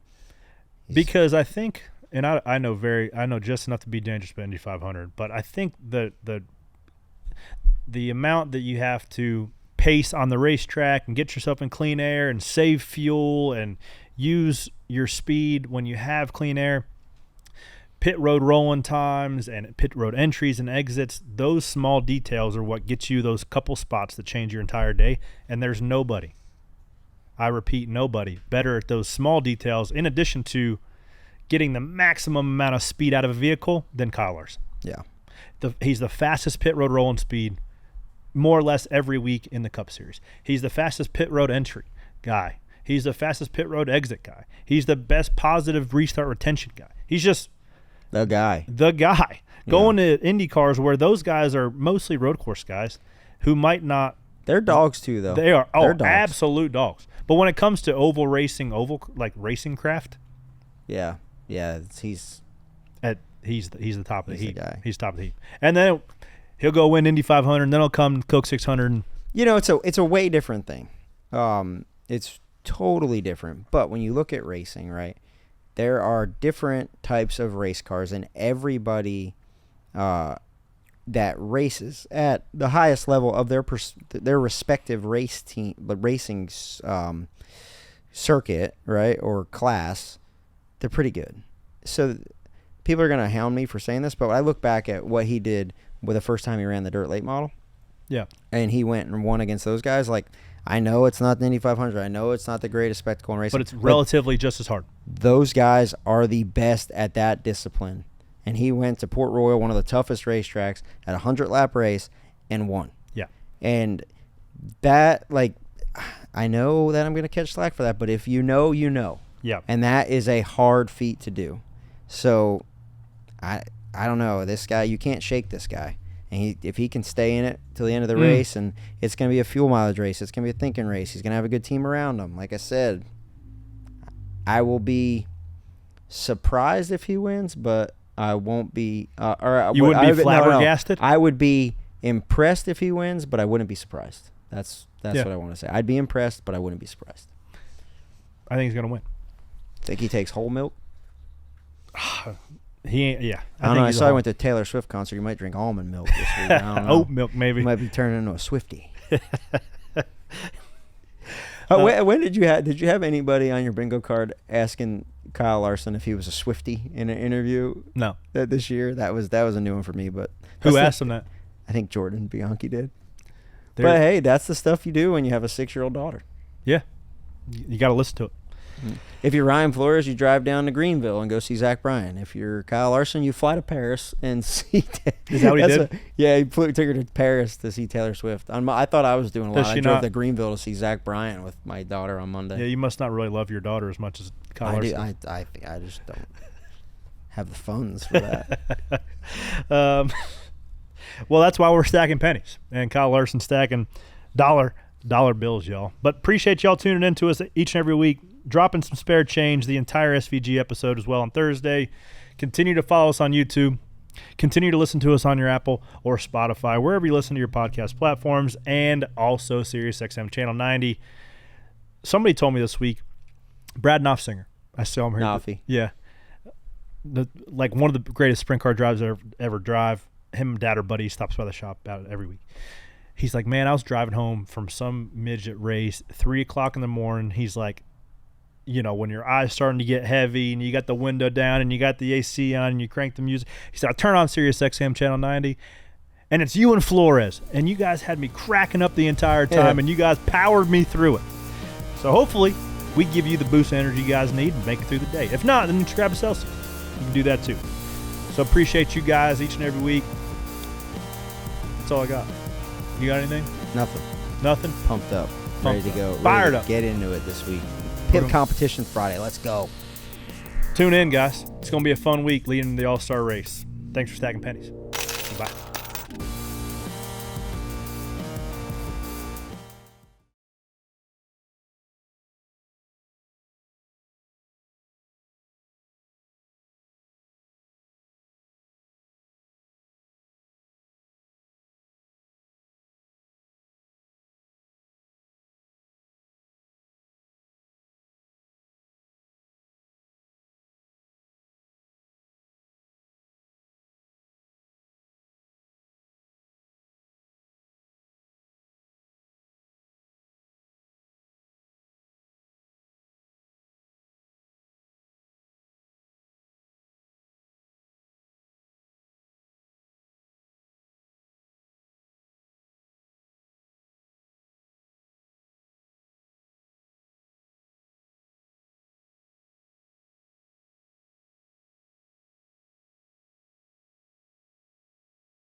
Stacking them deep, selling them cheap.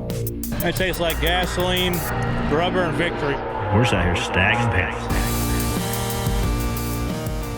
Hey guys, welcome to Spare Change. Stacking Pennies here, All-Star Edition. A lot of changes headed in North Wilkesboro this week, and the biggest of which starts with new pavement. Over on that old worn-out surface that we raced on last year, she gets a brand new coat, and she's going to be fast. How much faster? Multiple seconds. I think 2? Yeah. Really? Okay, I know the Super Late models were like a second and a half or something, but I don't know what they were running at the test. I didn't see it either, but Joey said it was very fast. How do you think that changes the approach? I think you're going to see guys smash into each other. Really? Yeah, because last year you were just legitimately sliding around. I felt like you were driving on gravel the entire time.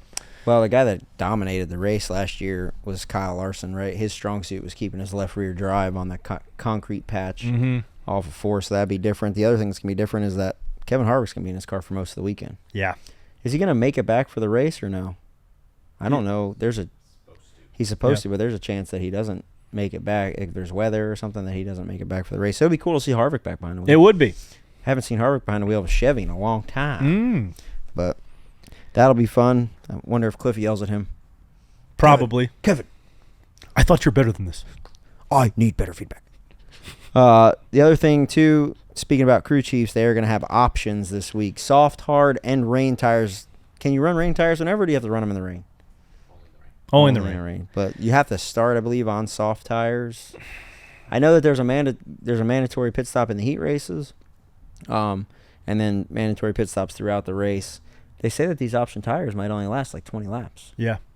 So we've been pushing for some soft ones, so I'm excited to see how those things perform.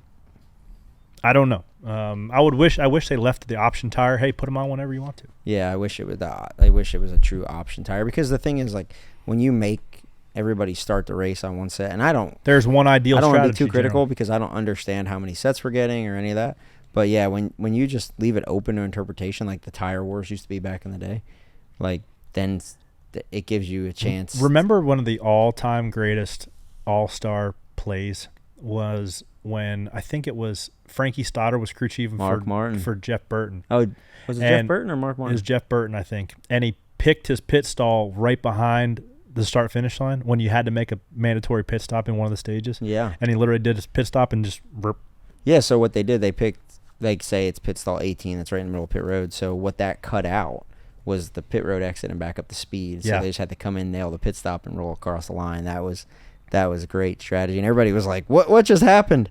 Yeah, because there's like, no, there's no way, because he's not going to pit. He crosses it with 1 lap to go or whatever it was in the segment. He hasn't pitted yet. He's going to get disqualified. No, he's pitting now, and he's just going to roll across the line. Yeah, that was an all-time play. I think Todd Ziegler, who's one of my tire changing idols, was changing front tires on that thing. So that was always a really cool, like. Don't fact check me on the players of that, but I think that it was Frankie Stoddard. That was one of the that's folklore. That one goes down in folklore for sure. I still do miss qualifying for the All-Star race when those boys didn't have a pit road speed. I don't. Well, you didn't have to jump. You didn't have to jump out in front of just like everything else, it makes it all about you drivers, right? Because, like, we had to stand on the wall and wait for you guys to stop and then jump out there and do it. Like, yo, give us one thing. Give us one thing to do all year. No, yeah, you got a pit stop. But now even the pit crew competition, my ass a little chapped about it, because now it includes you guys again, right? Instead of just last year being a pit stop competition, you got to go out there and you guys got to go out there and make a lap. That's it. That's why I brought the world's smallest violin in here as a prop. I love it. I'm going to use that every week. That's it. You better keep it in reach for me, too. But I do wish that it was like last year was like the old Unical 76 pit competition. Which, did you know, when do you think the pit crew competition started? What year? 1981. Nope. I know who won in 1981, though. Who? Wood Brothers. But 1967 was the first pit crew competition, and it was a 2-tire change. And it wasn't until 85 these boys behind me turned into a 4-tire change. Junkyard Dogs. The Junkyard Dogs. But yeah, it's been really cool. Last year was so much fun having it back that way. I do love pit stop qualifying, but I wish that it was also the way I wish we did 2 separate things like we did last year too, pit competition and pit crew qualifying, or maybe like the top 10 from All-Star qualifying go into just the pit competition. The year that we did it at Texas side by side was sick. That was we made it to the finals. We lost in the finals to the 18 just on they lane choice. Tricked it. Well, lane choice, but they also stopped real early in their box, like 3 feet shorter, and then they launched. But we launched at the same time. When we launched, I thought we actually beat them, and it was so much fun though. That was like head to head was pretty cool. That was maybe, when I'm done and I look back at it, that was one of the most fun things that we did ever. Well, what I love about these next 2 weeks, close to home, sleeping in your bed, fans are coming in from out of town. You got a lot of shop tours. I think we have our fan day at Spire May 23rd, give or take, so the week of the 600. Stop by and get an autograph. Also, hey, if you're around here and we're around the Nonsense Garage, stop in too. Don't knock on the door because we'll be recording. But we'll be around. Scope it out. Come see the seat shop. A lot of friends coming in town. North Wilkesboro week.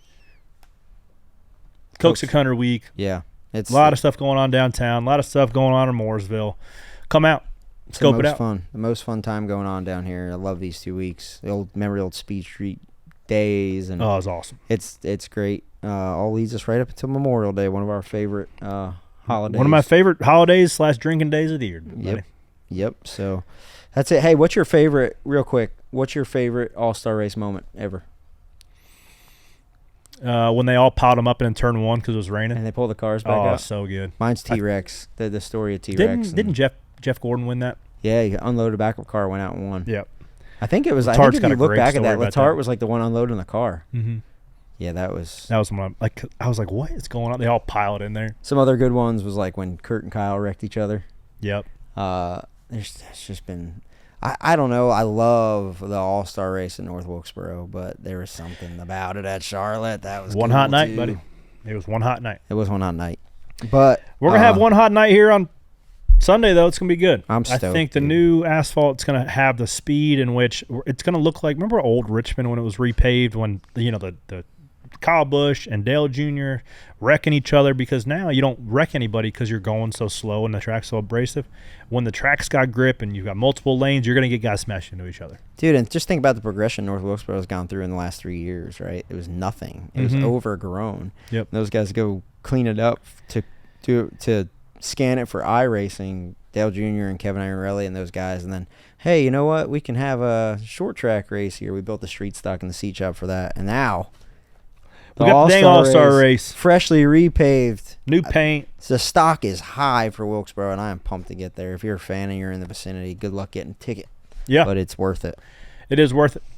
And somebody else who he's not going to get North Wilkesboro experience. Maybe he is. We'll ask him, but we talked to him on Tuesday. Get the full interview of SVG coming right up, talking about Darlington, talking about Dover, talking about his American experience, and rumor has it we have some hush puppies for him to try. Hey guys, we're back. Joined in studio right here, our good buddy SVG, joined Stacking Pennies again. Had to get him on. It's been a couple weeks. You've had a taste of some full-on North American ovals. You've been to Darlington, or you went to Dover. Yep. I wanted to touch base with you. Talladega. And Texas, yeah. And Texas, Kansas was in the mix as well, but particularly Dover and Darlington were probably two of the most gnarly ovals that we have to offer in the States. One of which, Darlington this past week, you did top 15 finish. Round of applause. With absolutely not a lap before the race. Yeah. So let's just talk about this weekend. The Lady in Black. I'm sure you had some sim time. I'm sure you watched all the film you could possibly do, but nothing gets you ready for Darlington until you see it. Yeah. And your first lap was at speed. Yeah, Were you like, what the hell am I signing?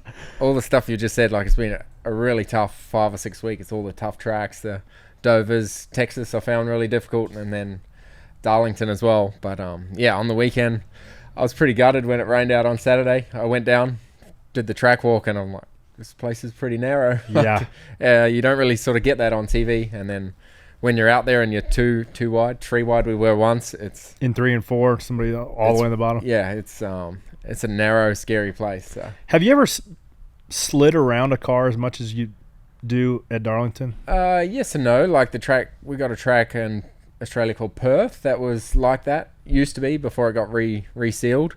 And the tire dig, but for only 2 corners to drop 3 seconds a lap, like it's ridiculous. Yeah, how much the tires dropped off. What's the comfort level of like running that close to the fence? Because you guys don't have to do that in the corners. No, so I preferred the inside of the track, but yeah, getting up on the wall at 3 and 4.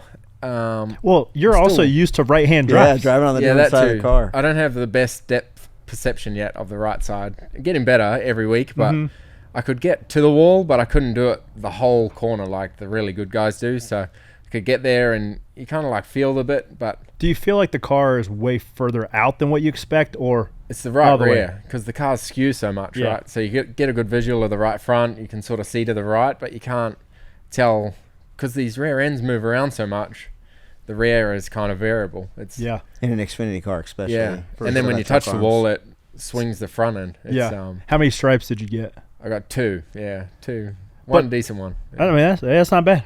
Or I wasn't trying hard enough, maybe. But no. I felt bad because I scratched it, and I left the track. Every single car was wrecked, pretty much. Oh, for sure. Everybody says, like, good job on the top 15, but I wonder if you're frustrated with the top 15 or not. I was a little bit, because I felt like our car was good enough to be 8th to 10th, but I struggled on restarts. It was, like, super tight. And I struggled, especially at 1 and 2, when I started on the inside, and someone was on my outside. So the car would be tight, and then someone would get there. Way loose. And it just start getting free on me. Like I just still trying to understand the way the air works. And then when you're on the outside, it kind of sucks you around and helps, but doesn't make you loose. It's bizarre how the air works at these speeds. Trial by fire here. Yeah, with no practice too of all. I mean, that too. Yeah. So I felt like Ricky Bobby, when he come back from the crash and everyone's going, what are those other cars? Everyone at the start was just flying. Just give me some time here. Yeah, Jesus. It took me a bit to get comfortable and then. So take me back to Dover, your first laps around there. You said that place was interesting too. Yeah, well, even walking, like just the banking. And then, but you'd sort of drive into the corner and there's no grip because as it falls into the corner and the car comes light, which scares you, and then the way it loads in. So I'm still not fully comfortable with, like, because the car skews on landing, so you get that feeling of the big heave. Yeah, so I'm facing the infield thinking I'm spinning, so I'm correcting that, but it's just the car skewing, so I'm correcting air basically and heading to the fence. Was there any of them that you went to that you were intimidated by when you first saw them? What's that? Like when you saw the track that you were like, when you first got there, like Dover, were you like, oh yeah, like pretty much everywhere I go, like the sim doesn't, on TV, it doesn't show you the banking. Like Dover, it doesn't show you how much it drops down before it goes back up. So the simulator also doesn't replicate the pucker factor either. Yeah. And the pucker factor is real. Yeah, and the negative G, like how much you sink into the seat. Like it's all these feelings you're never really used to. You only feel like the side, and I've said it a few times. That's no wonder everyone has bad backs here. The load into the seat is real. Yeah, especially at Talladega, and you drove the Cup car there, and the ride is like you're driving a brick. Qualifying, yeah. I didn't know what was happening. Like they run the thing basically on bump stops, and every little bump. Like the first time I ever drove the car was qualifying, and it's like a go-kart. Yeah, 300 k's an hour. 200 miles, yeah, it's wild. That was a viral moment when they were telling you in feet how far people were off you, and you're like, you gotta keep giving me car lengths. I don't know what a foot is. Yeah, I know what it is, but like can't convert it while I'm driving. No. But then the worst thing was once I said 2.1. Well, I don't even know what the equation is. Once I said that, he goes, okay, now we're 2 car lengths, 1 car length. Now it's a meter. Now it's a foot. It's even more confusing. Yeah. Jesus, man. Pick one unit. Whereas my normal spotter, Frankie, he's pretty good at just car lengths now. It's good. Yeah. Who have you found yourself going to that you can take advice from and apply it? Probably my main guys are Kevin Harvick and Marcus. Marcus is good for keeping things simple. Like he knows, going to Darlington what I'm going to feel, whereas Kevin's like, yeah, you got to run low and then you got to run up by the fence. Like makes it sound so simple, whereas it's all those little nuances of the car, how it's going to pull you on the brakes, how it's going to skew out. Marcus knows I've never felt that stuff before, or how you use the line or the transitions to move. So Marcus is good for the basic stuff. Kevin's good for the advanced stuff, and I kind of put the two together. But everyone here is really good for advice. You just got to pick and choose the little bits. When's the next cup race you're doing? Coke 600. So Next week. Yeah, if this week off, then sick, dude. Pretty How many big week. kilometers is that? Like 2,000? yeah, that'll be 1,700 over the weekend. Yeah. Okay. Are you bummed to not be in the All-Star race this week? I know that there Yeah. was some talk of I don't know. I knew I was never doing it this year, but then when I heard the hype around it and the that track and what the track means to everyone here. Why couldn't they make it happen? Well, I think AJ's in the 16. He won a race last year. Oh. yeah. Okay. Yeah. I see. That makes sense. Are you going to go? No, I'm at you're in Jersey. Red Bull Scramble race on the beach in New Jersey, so it'd be cool to go watch that. Yeah, well, Yeah. how's the overall off the racetrack? You were about a third of the way through the season, give or take. Yep. If you had to give yourself a rank, like a report card. Well, results wise, probably a B. Like it's been just average. I think nothing special, nothing. I would disagree with that. I think you're doing f***ing good, man. Thanks. But off track, it's A+. Like I'm having a ball every week, something different, new challenge. People are awesome, racing's awesome, fans, everything's just really cool. Like I'm having a ball, and I'm a third of the way through the season. I've done a whole year's racing that I would have done back home. So really, it's pretty cool. Yeah. And more sim time, right? You don't even have a simulator back home, right? No, not like the tech sim. No, so yeah. You wear that thing out?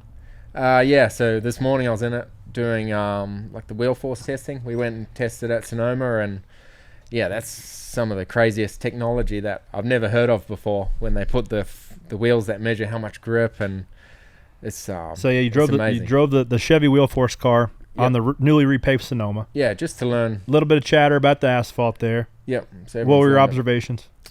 Well, just the tech. Like the track was cool, but like how much they told me how much it was worth. It's like $250,000 per wheel, right? Per wheel. And my second run, I went off, and I was so where'd you go off at? At turn 1. So I hit a bump. There was no excuse. I ran out of talent, but hit a bump and it bottomed, and it just sent me straight up the hill. To the right. To the right, yeah. And I was just like, oh, you're hauling ass right there. I was scared, but it's crazy. And then seeing what they do with that tech, how they put it in the sim, and then make it feel like the real car, and it's amazing. And it's all hidden from the public. Yeah, it's a bit disappointing. It's all this cool stuff you never see. Yeah, what do you think about the racetrack? The track is awesome. Yeah. So this what I find the best about the American tracks, Coda aside, like Watkins, they're proper big balls tracks, and the walls are right there, like no runoff, no room for error, and you got to tighten the belts and have a go. So the tracks are starting to be like that in Australia. The new ones, Europe, they're all so much runoff, whereas here, you make a mistake, you pay for it. Even Sonoma with a runoff, like if you run off, you're still screwed. Yeah, like turn 10 there. Down the hill is the first few times down there at speed, like with the new seal, it's 4 seconds faster than last year or something. 4 seconds? Yeah, and no real tire fall off as well. So it's like pushing every lap. Wow. It's really tough. Yeah. That'll be fun. That would be fun. I wonder if that'll have like you talked about. Who drove the Ford? Effect. Who drove the Ford? David Reagan. Okay, and then Jax Hawksworth was in the Toyota. So. Who was the fastest? We were all pretty close. Come on, toot your own horn, man. We talked a little bit about last time you getting the bird for the first time. Have you given out any birds? You've had any run-ins with anybody? No, I just wave at people, whether it's good or bad. Yeah. Some people were waving at me even on the weekend. So that was pretty, hey, how you doing? Things are looking up. Yeah. Is there any nuances that are different driving on the road here? Like I've been getting honked at a lot in Huntersville. There must be a lot of Yankees. Don't stop driving like a. But yeah, people sit in the left lane here a lot, and clog it up. Yeah. That's probably my biggest. Those are the things that like moving from north to south that I see be a big difference. So I can imagine what the difference in etiquette, like just on the daily stuff, like standing in line at the Target or driving, like what it's like coming halfway across the world and seeing how different people act. I find the 4-way stop signs here are completely stupid. Like, because you turn it's up a stare off. Who goes? Who's going? Me going? You going? Yeah, I just go. I just wave again. I'm new here. I'm going. Oh man, did you take me back to the Talladega Cup race in the draft? Was that as crazy of an experience as you thought it would have been? At the end, yeah. Like, we've spoken about that the day after, but people here are wired pretty different. I thought you were on the show after Talladega. No, I don't think I have. Yeah. Oh, we'll just tell the story then. it was impressive the amount that people went out of their way not to push him. Really? It was obvious. There was a line because he would run the top, get some decent spots. I mean, I felt like you were in the top 15 a lot of times. Yeah. People were just looking to just shuck you. Really? So he's on the bottom, and if you're on the bottom, it's generally pretty safe. People started forcing the middle to try to not draft with him. Just left him by himself. And I'm like 3 cars in the line that shucked him, and I was legitimately between like, do I stick with the line? Do I pick up my friend Shane? Nah, I'm gonna stay with the line. America, see ya. What am I doing wrong? Why won't he goes, people yeah, work you with didn't me?" you didn't pick me up. I was like, I actually had a great opportunity to pick you up, and I just felt that it was principle. I had to stick with the line. Oh, Sorry. man. Yeah, those races are crazy. Like we're fuel saving, just cruising, and then after the stop, everyone's flat out. It's like 2 races in one, but it's crazy. But my biggest thing, which I don't know if I have to change my mentality or what, but I got sort of pushed out again. Ended up at the back of the front pack, just hanging on right behind Kyle. And we come out of 4, and I saw the crash happening. I'm like, okay, crash. And he's like, gas it up, tell him I'm coming. Furious, down a gear, let's go into the shunt, and just holds it flat and crashes into everyone. But he probably finished. He probably finished 10 spots ahead of where you did. Yeah, he did. But I see a crash, and I'm like, oh, whoa, and then just no, tell him I'm coming. Oh my gosh! And I'm crossing the line, and people are still upside down and spinning. I'm okay. Everybody all right? I care. Everybody's passing you to get to it. Yeah, I care about my well-being, guys. Yeah. Was that Kyle Busch or Kyle Larson that you found? Busch, yeah. Oh, So he was the one who jumped out, and then we both went to the back, but he just went flat out into the crash. I couldn't believe it. Hey, when the white flag, buddy, the next person you're going to see is the checkered flag or Jesus Christ. Those are the only 2 options. It might take me a while to adjust to that one. Yeah, it's a little bit of a different mindset. Speaking of other Kyles, I'd love to get your perspective on this because your motorsports IQ is pretty high. What do you think? How do you think Kyle Larson does going to Indy? Difficult because it's so. I think it's quite tier dependent on the team's levels. I don't know enough about what his team's like, but they're pretty good. I think McLaren. Yeah, I think it's they are pretty good. Yeah, so I'm sure he'll be fine. But that racing is completely different again when he's, it's not real pack stuff. It's managing the draft and. Speaking to Scotty a lot, it's pretty tough, that place. So I'm sure he'll do well, but it's going to be very, very difficult for him. They get a lot of testing there, which will certainly help. But for sure, yeah. We'll see. You mean they're not going to let him rifle off first lap at the 8500 with no practice, like you? Yeah, good luck. They give him plenty. Yeah. Well, even Talladega, right, with the Cup car was like. Go qualifying. Yeah. All right, see you tomorrow. Don't miss any gears. To qualify at the back. I was right in the middle again, but oh man! Thankfully, everyone just left me, so I was at the back to start. You got Talladega back though. The dog took a big dump. Yeah. What a great post that was. Yeah, I was laughing. That's right where Denny Hamlin ended up. So I don't know if he got anything on his shoes. We talked about that. I said, imagine just absolutely annihilating the fence and you step out right into a Ronald. Oh gosh! Joining us in studio here, Ronald. What's he weigh? 130 pounds, 140 pounds? It was 122, 55 kilos, yeah. It's a big fella. Big dog, yeah. Still growing. Is he? Yeah, he's not too yet. Yeah, you got to get. You said he took a big dump on the college shop floor the other day. Yeah, it's not good. Right in front of everyone. What did Chris Rice say? He didn't see it. It's probably the first time he knows about it. Sorry, man. We got her cleaned up. A little break cleaning a shovel. Oh, man. We talked about, when Ryan moved north to the south and how different the culture is. And we've talked to you very often about how different the culture is from Australia to North America, United States in particular, one of which is food. I talked about hush puppies. You didn't know what a hush puppy was. It's not Ronald laying quietly on the floor. That'd be a hush puppy. But a real-life hush puppy, I don't even know what's inside of it, but it's fried. And you're going to try some hush puppies today. They look real healthy. They are, yeah. All-natural cornmeal, fried in lightly used peanut oil. Here you go. Are they both the same? I don't really want one, but I'll take one for the sake of the show. Yeah, that one looks safe. That one. None of them are safe. That's why we're eating. Here we go.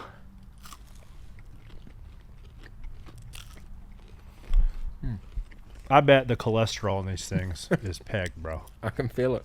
I already feel my blood thickening. You gotta love a good hush puppy. You're not going to finish it? I'm not, no. Jeff made a special trip. I know. And I appreciate the bite. One bite, everybody knows the rules. I thought I thought about grabbing. Ronald. There you go, Bubba. He'll like that. He'll like that. I even thought about grabbing a. What do you think? It's okay. Give it a Probably wouldn't give it go a another. one. Give it a No, 1 you're not to going to go 10 another. scale. He likes it. We got to finish this entire bowl before we leave. That's the deal. What favorite American food so far? Yeah, like if you were cheating a little bit on a diet. Love me some Wendy's. Frosty. Do you like the what was that? Orange creamsicle or something? Frosty. Yeah. Do you like the normal Frosty? Like The chocolate? normal one's better than the Yeah. orange, I reckon. like a chocolate Frosty? Now, is there any more American than dipping your French fry into a chocolate frozen beverage? It's not something I've done before. Oh, you gotta try it. Yeah. Yeah. You can have it, Ronald. Hey, buddy. What about Pete? You a pizza guy? Yeah, I haven't had much here, though. Mm. No, Really? No pizza? not really. All right. We'll have I to had some have a in pizza Chicago party. last year. That was all right. Deep dish? Yeah. Different deal. Probably not the best pre-race food. No. Carb But loading pretty good. that's part of being in Chicago. It helped you win. So Maybe it is the Might best. have to do it again. Yeah. Yeah, I'm not a Chicago pizza guy. I don't like the thickness of it. Only in Chicago. Yeah, What's it not called? even then. What's that place called? I forget. But every time we go there, we eat at that one same joint. But I'm a thin crust. Geno's? No, there's another one. There's like Jimmy's? A chain. I don't know. Tom's? Moving on. Okay. What's up, dude? You want another hush puppy? How's he liking it? He's good now that it's warmed up. Yeah. When it was cold, because he from Queensland, didn't have cold there, so he was struggling at the start, but now he's good. Do you have pollen in New Zealand like it is here? So when I went off at Freaking Sonoma, freaking no windows in these cars. I got hay fever straight away, and I was wrecked for 2 days. Really? Yeah. Oh my That goodness. just serves me right for going off. Was everything green there? Yeah, The yeah. grass? pretty Because when green. we go back, it's all I heard it's that. all brown. It's like Yeah. so much different. I've never been there when it's green. Was that your first time out in like wine country it's area? pretty too? awesome countryside there. Yeah. Cool It's place. crazy. Yeah. It's I ran crazy. ran across the bridge and back. That was awesome. Yeah. It's crazy how much it changes from San Francisco. Then when you get up in the Napa, it's like, whoa, it's Yeah. totally different worlds. yeah, I like that So, place. so last week we had your pseudo teammate Daniel Suarez on celebrating his U.S. citizenship. Yeah. And he has to, and I'm sure you know all the deals, you have to pass like a U.S. history test, right, to get your citizenship. Okay. He had to study. He said he hadn't studied, obviously, since high school. So I was going to ask you a couple United States questions to see how you stack up for inevitable. I hope you stick here long enough to I'm where a you few get years your, away from your U.S. test. citizenship. Weren't you telling us that you can only have passports to 2 countries? Because Jess Yeah. is going to have 3. Yeah. Or has the opportunity to have 3. Yeah, she's got to have 2, yeah. But she got her visa the other week. to stay Okay. here. Yeah. Congrats to Jess. Yeah. First question. Who is this guy? I have no idea. You could read. Oh, George Washington. No, You don't know who that fella is? I don't know. He's the first president of the United States of America. From when? 1776. Yep. Did you read that or you knew that? I'm an American, sir, so I know about Right. George Washington. He had wooden teeth. He was actually born knowing Wooden that. wooden Really? dentures. I was actually born knowing that. Yeah, he did. He had wooden teeth. I read something the other day. He made like 1,300 gallons of illegal whiskey or illegal. I don't know, but who's going to argue with George Washington? That's it. Okay, so it looks like we have to brush up on our United States knowledge a little Need to bit. study that one. What's the next one? What's the next U.S. question? Who's the greatest baseball player to ever live? His name is I don't know the if I- Great Hambino. This guy right here. From the movie Sandlot. You ever seen it? I haven't seen it. The No. Great Bambino. I couldn't even name one baseball player. Babe Ruth. Oh, I know that name. Okay, Yeah. so he's the greatest. Calls a shot like this. What about? Do you know the name of the NFL championship trophy? Do you know what it looks like? The football on top with like the I don't know. like that, like the Super Bowl. Yes. Yeah. If you win the Super Bowl, you get a trophy. I didn't know it last week too, but then when he said it, I remembered it. Oh yeah, it's the Lombardi Trophy. The Lombardi We Trophy. got. We Let's got give that. him. Let's give him a low hanging fruit. Oh man, I don't. What is a low hanging fruit? What does DC and Washington DC stand for? That's not That's not easy. That is not easy. That is easy. No, it's not. District of Columbia.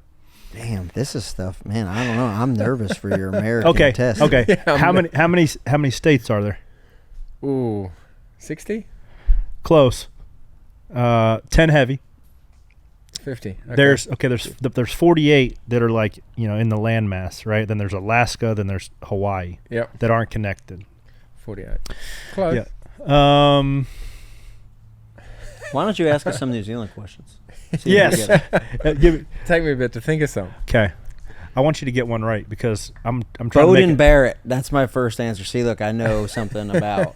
Oh, I would have Australia. absolutely. I'd barely have hard enough time for U.S. questions, let alone New Zealand. There was a guy. Did you never watch the All Blacks documentary? Oh, it was great. Dude, it was the best. All In. Yeah. Yeah. All or Nothing. Yeah. I love it.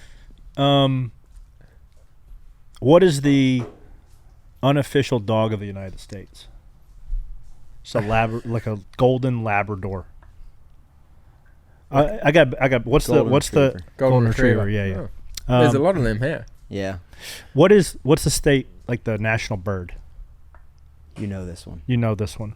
I don't know this one. I think you do.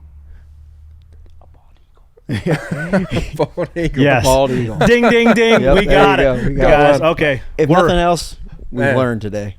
We have learned. I need to study up where I live. We're gonna give you some more. We're gonna give you some more tricks each and every week because we're gonna ace this citizen. What's it? 5 years? 6 years? I think it's 5. Yeah. Then you get your Do you have any green interest card. in doing that? What do you think?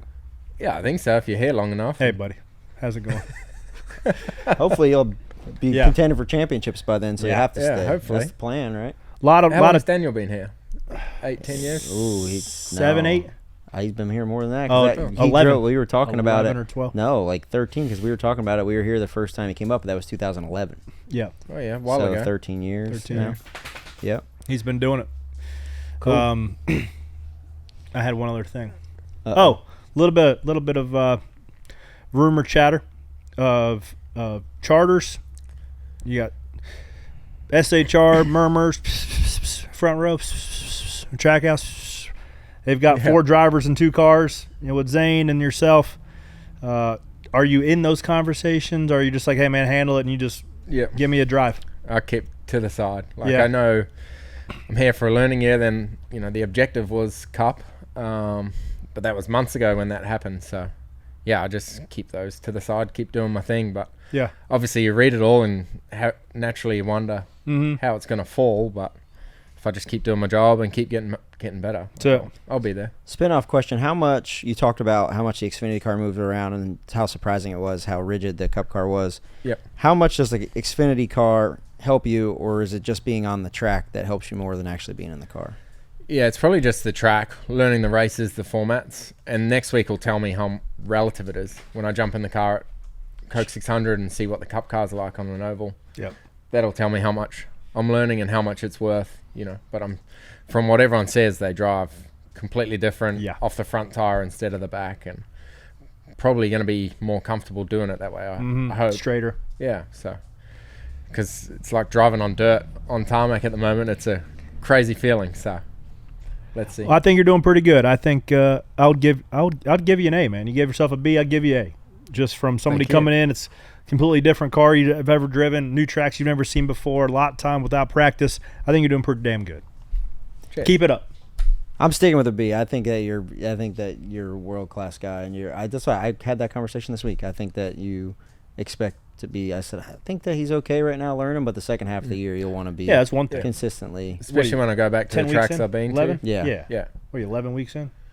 Yeah, 11 I think. So cool. Second time around. Yeah, that's right. The results will come. Yeah, you got your notes, got your feel. Let her rip, buddy. Yeah. Thanks for popping by and giving us updates.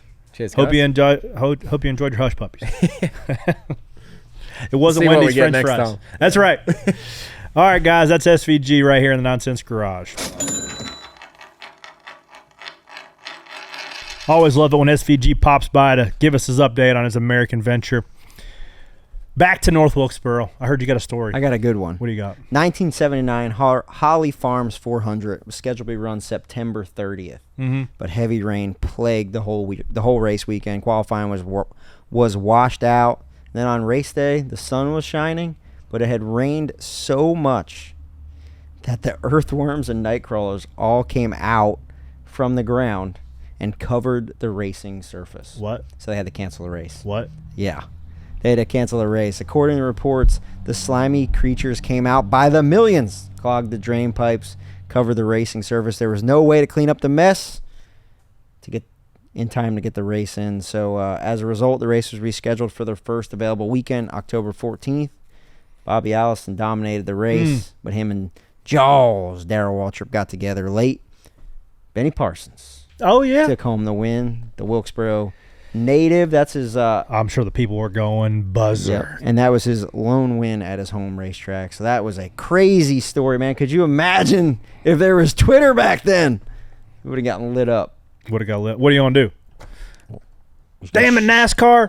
You didn't sift the soil for earthworm. You didn't put your earthworm detergent sealer out.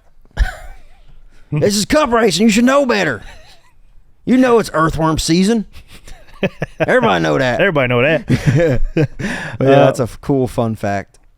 I like that. Now y'all know. Now you know. 79. I feel enlightened now that I know that story. Now, I've heard a bunch of stuff about the cicadas this year. Imagine if there's just a cicada storm. Just locusts. Oh no. Eating everything. Oh no. I'll stay in the hauler. We can't race. The locusts ate all the tires. Only the soft ones. We're back to a hard tire. All right, guys, that's all we got here for Spare Change. Rolling into the All-Star Week. It's going to be fun. It's going to be a good one. Continue to follow along with Kyle Larson's Indy 500. We got Kevin Harvick practicing and qualifying that 5 Chevrolet and getting ready. Hey, not a lot of vote for Corey's this year. Are you over the voting process? Yeah. You're done with it.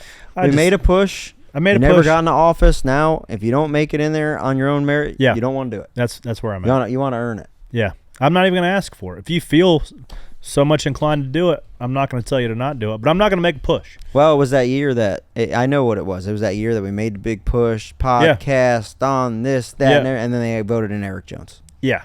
So that took a lot of wind out of my sails because I know good and well that guy's not out there pounding the pavement. No, he was not. No, he was not going door to door asking for all-star votes. And you were. And I was selling. You were a man goods. of the people. And it wasn't enough. No, it wasn't. So I'm over it. So now you're going to earn it. And I think it's a little tacky too. Like a true red-blooded American. You don't want it. You don't want nothing given to you. No, you want it to be earned. Yep. So we're going to race like hell not open and try to get our ticket punched for the All-Star race. So that'll be fun. Sunday, if the Open's at 5:30. I'll say this though, just one credit. If you guys do vote Corey into the All-Star race, he'll wear eye black for the race. I'd wear eyeliner for the race. Don't do that. Okay, you heard it here first. Yeah, I think I'd put eyeliner on. I'll bring it with me. Yeah, borrow some of Carissa's. Okay. There we go. All-Star race, 8 o'clock on FS1, guys. The All-Star Opens at 5:30 Sunday afternoon. Tune in, and thank y'all for tuning in to Stacking Pennies. Goodbye.